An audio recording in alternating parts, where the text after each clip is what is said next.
नमस्कार बच्चों, आज हम आपको क्लास 11th के लिए वेक्टर प्रोडक्ट पढ़ाएंगे। और वेक्टर प्रोडक्ट किसका? इन्हीं दो वेक्टर्स का। तो वेक्टर प्रोडक्ट भी कहते हैं इसको, या क्रॉस प्रोडक्ट भी कहते हैं, दोनों नाम से ही जाना जाता है। ठीक है, तो यहाँ पर हम देखेंगे कि क्या इसका फार्मूला होगा, क्या डिफिनेशन होगी। तो सबसे पहले देखिए, पहले तो फार्मूला आप याद रखिए, ए क्रॉस बी। इसको हम सी भी कह सकते हैं, जो आंसर आएगा वो ए क्रॉस बी का सी आएगा। और सी क्या चीज है? ये एक वेक्टर है। हमेशा दो वेक्टरों का क्रॉस हमेशा हमको वेक्टर मिलता है। तो ये कैसे इसका प्रोडक्ट निकालेंगे? तो इन दोनों के मैग्नीट्यूड का मल्टीप्लाई करेंगे और उनके बीच बनने वाले साइन एंगल का। और चूंकि ये वेक्टर है इसलिए हम इसकी डायरेक्शन भी देखेंगे। तो यहाँ एन कैप यानी यूनिट वेक्टर के साथ इसको हम मल्टीप्लाई करेंगे, क्योंकि इतना पार्ट आपका क्या देगा? मैग्नीट्यूड, और ये पार्ट आपको डायरेक्शन देगा। तो जब मैग्नीट्यूड को डायरेक्शन से मल्टीप्लाई करोगे तो क्या चीज आ जाएगी? वेक्टर। तो इसको डिफिनेशन कैसे डिफाइन करेंगे? The vector product or cross product of any two vector will be equal to the product of their magnitude. A और बी क्या है? मैग्नीट्यूड। अगर यहाँ पे आपने एरो नहीं लगाया है तो ये मैग्नीट्यूड हो गए। तो product of their magnitude and sine angle between them. And जो डायरेक्शन होगी, direction will be the perpendicular surface between A and B. जो ए और बी के बीच में जो इसके ऊपर जो परपेंडिकुलर, इस सरफेस के ऊपर जो परपेंडिकुलर हमको डायरेक्शन मिलेगी, वो इनके मल्टीप्लिकेशन की जो डायरेक्शन होगी वो डायरेक्शन हमारी सी की डायरेक्शन होगी।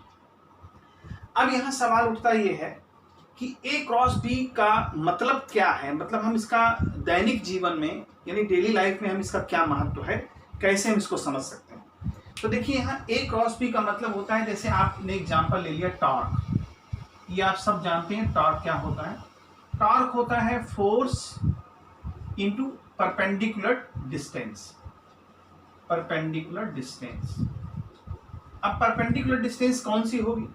मान लीजिए ये एक ऑब्जेक्ट है, ये एक हमारा कोई जो है ऑब्जेक्ट है, और इस ऑब्जेक्ट को हम इस पॉइंट से मूव करा रहे हैं। इसको हमने इस पॉइंट से सर्कुलेट करा दिया, यानी ये इसकी एक्सेस हो गई। तो इसका नाम दे दें O, और यहां पर हम फोर्स लगा रहे हैं F। ये डिस्टेंस होगी आपकी R। तो ये क्या करेगा?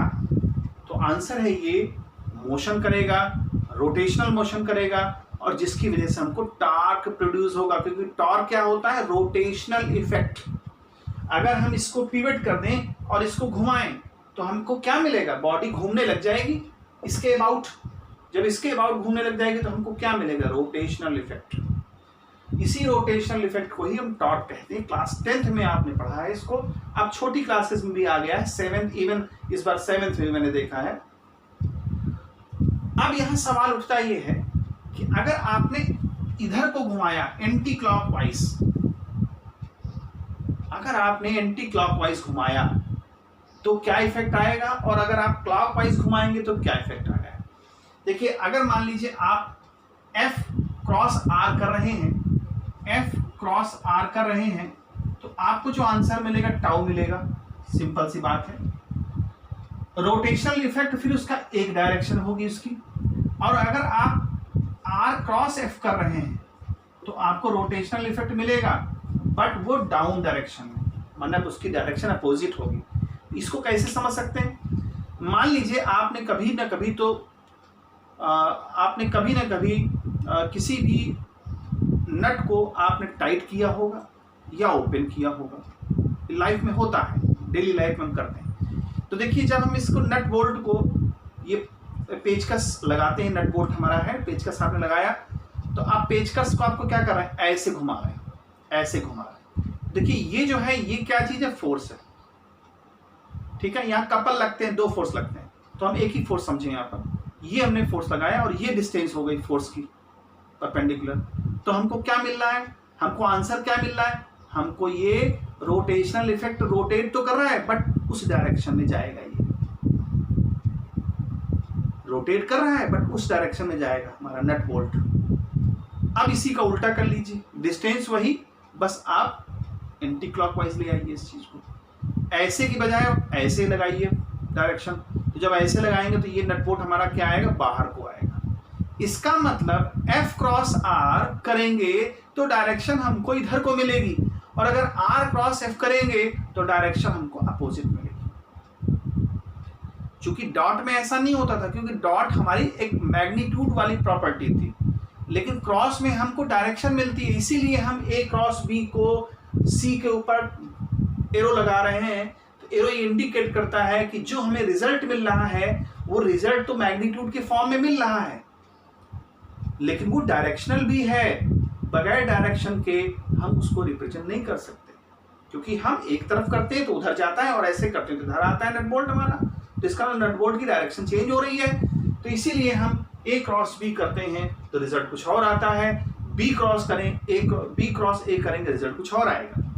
इसके बहुत सारे एग्जाम्पल हैं। दरवाजे को आप खोलते हैं तो नट बोल्ट थोड़ा ऊपर जाएगा, दरवाजे को आप बंद करते हैं नट बोल्ट थोड़ा नीचे जाएगा। बहुत सारे इसके एग्जाम्पल हैं।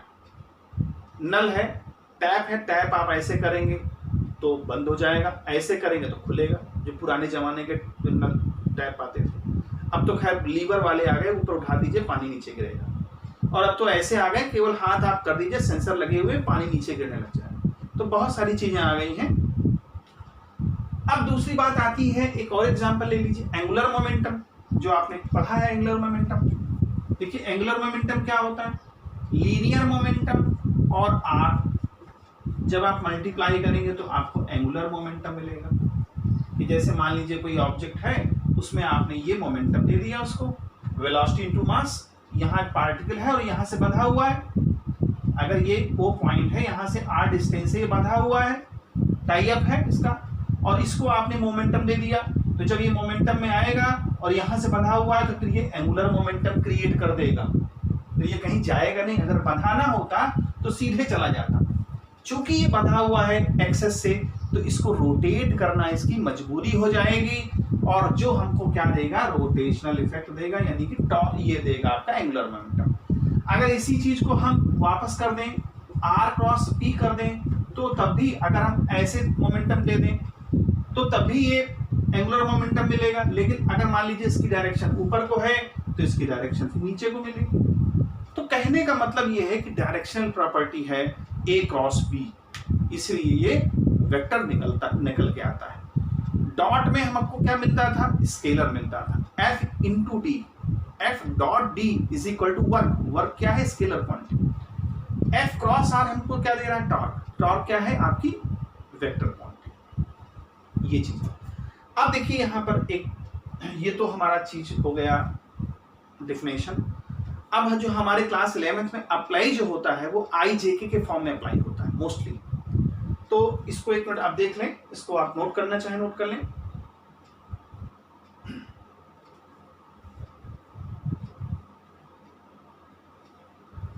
ओके, तो देखिए यहाँ पर हम जो लिख रहे हैं वो IJK के फॉर्म में हम कुछ समझेंगे। तो उसको देखिए कैसे समझते हैं IJK के फॉर्म में, जो ऑर्थोगोनल यूनिट वेक्टर्स हैं। देखिए हमने आपसे बताया था पहले भी, एक्स एक्सिस में जो चीज होती है उसको हम I से रिप्रेजेंट करते हैं, कैप से, और जो Y एक्सिस में होती है उसको हम J कैप से रिप्रेजेंट करते हैं, और जो Z एक्सिस में होती है उसको हम K कैप से रिप्रेजेंट करते हैं, और तीनों ही आपस में 90 डिग्री पे होते हैं। अगर हम ये कहते हैं कि I क्रॉस I कह रहे हैं, तो I क्रॉस I का मतलब हुआ वही definition A cross B, A B sine theta. तो I का मैग्नीट्यूड 1 हो जाएगा, फिर दूसरे I का भी 1 मैग्नीट्यूड हो जाएगा, और इसी वेक्टर का इसी वेक्टर में जब एंगल हम देखेंगे तो वो एंगल आएगा साइन 0।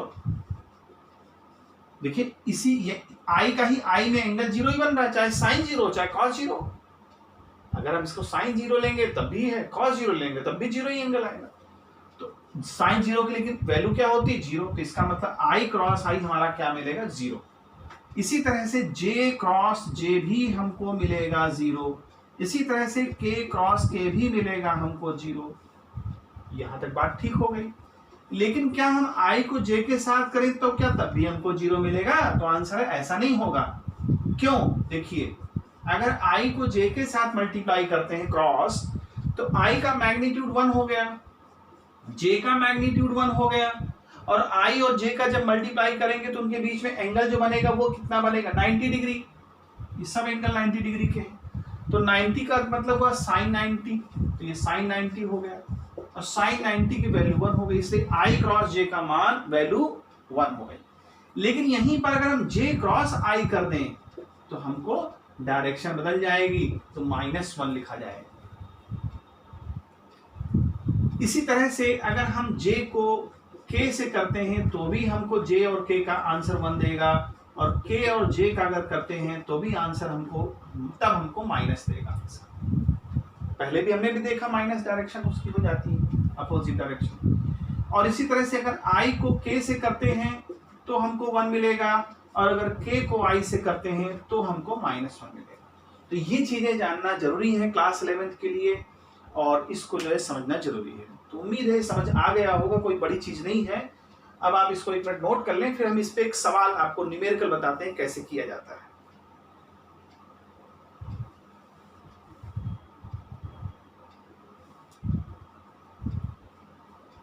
ओके, तो हम आपको एक न्यूमेरिकल इसका करके दिखाते हैं कि कैसे इसके न्यूमेरिकल किए जाएंगे। तो देखिए, इसको सबसे पहले करने के लिए हम एक वेक्टर ले लें, a और b, दो वेक्टर ले लें, एक वेक्टर a ले लिया और दूसरा वेक्टर हमने b ले लिया। अब जो वेक्टर a लेंगे उसकी कुछ वैल्यू होगी, ऑब्वियस सी बात है। मान लीजिए 2i कैप है प्लस 3j कैप है और माइनस k कैप है। दूसरा b ले लिया वेक्टर, ये i कैप है माइनस 3j कैप है और प्लस 4k कैप है। अब ये a क्रॉस b कैसे सॉल्व किया जाएगा ये भी समझना जरूरी है। तो यहाँ पर डिटर्मिनेंट का सहारा लेंगे मैथमेटिक्स में, i, j और k। जो बायो वाले बच्चे हैं उनको थोड़ा दिक्कत हो सकती है। i के और मैग्नीट्यूड हम लिखेंगे 2, j का लिखेंगे 3 और k का लिखेंगे -1, क्योंकि यहाँ माइनस है, कुछ है नहीं, इसका मतलब -1। इसका हम लिखेंगे 1, इसका -3 और इसका 4। अब हम सॉल्व करने के लिए क्या करते हैं, i को लेते हैं, i कैप लिखते हैं, ब्रैकेट लगाते हैं और इसको छुपा लेते हैं। सिर्फ हम इसका मल्टीप्लाई करते हैं, 3 4 जा 12 माइनस फार्मूले का, -3 और -1 का जब मल्टीप्लाई होगा तो माइनस हट जाएगा, 3 आएगा, तो ये 3 आ गया। फिर फार्मूले में j को हम माइनस लेते हैं, ये फार्मूले का माइनस है, और अब आप j को छुपा लीजिए, तो 2 का 4 से मल्टीप्लाई करिए तो क्या आएगा 8। फिर 1 का माइनस फार्मूले का, 1 का -1 से करेंगे तो -1 आएगा, तो +1 हो जाएगा।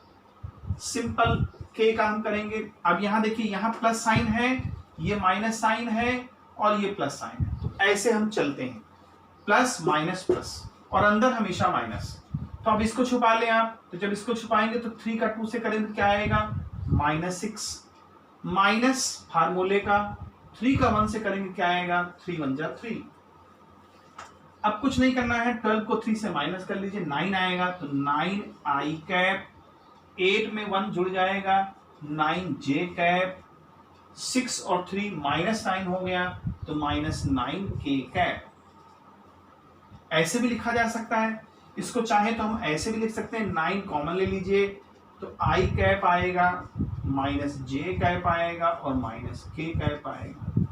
ये हमारा आंसर होगा, और इस तरह से हम i j k को सॉल्व कर सकते हैं। तो उम्मीद है समझ आई गई होगी बात। बहुत ही आसान है, कोई प्रॉब्लम वाली बात नहीं है।